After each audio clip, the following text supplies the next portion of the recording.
Hello friends, welcome to the Soul Winners R Us website. Remember again what Jesus said in Matthew 4:19, "Follow me and I will make you fishers of men."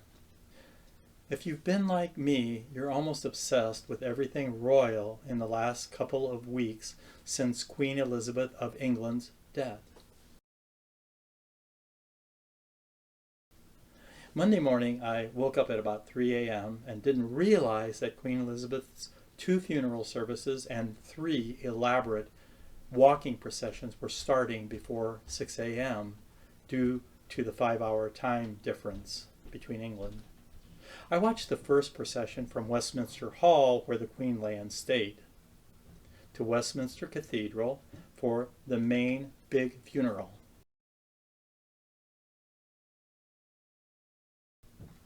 Then there was the procession through the streets of London.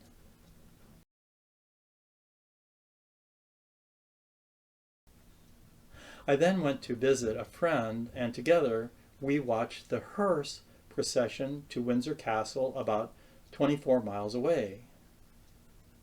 As they approached the castle, they slowed down to an elaborate walking parade march about 2.5 miles up the hill to the castle.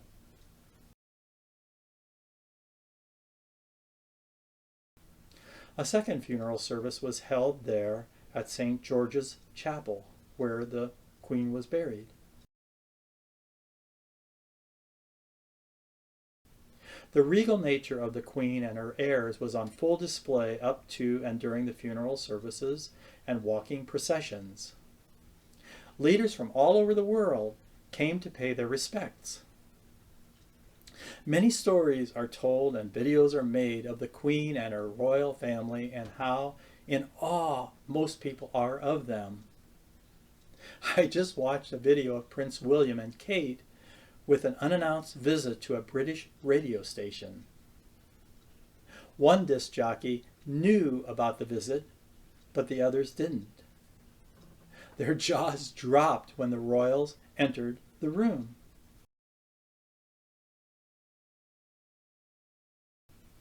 Dee laughs at my almost obsession the last couple of weeks reading about and watching royal family events. I knew about the royal family, everybody does, but I never knew the royal family as I do after the last couple of weeks. I've learned about some of the good, the bad, and the ugly happenings of their lives. And I go back and forth from thinking that the whole nature of the British royalty is lavish pomp and circumstance, to wondering what it would be like to live as they do. Well, as Christians, we don't need to envy the royal heirs, as we also don't need to envy heads of state and other well-known rich celebrities and sports stars. God's word clearly states why in Galatians 4:4-7. Here it is. When the time came to completion, God sent his Son, born of a woman, born under the law, to redeem those under the law, so that we might receive adoption as sons. And because you are sons, God sent the Spirit of his Son into our hearts, crying, "Abba, Father." So you are no longer a slave, but a son. And if a son, then God has made you an heir. Can you take it in? We are, as Christians, royal heirs to the King of Kings and the Lord of Lords.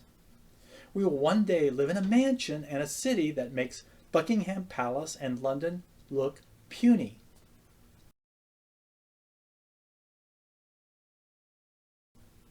You can read all about them in John 14 and Revelation 21. So until I see you next time, keep sharing the wonderful love of Jesus.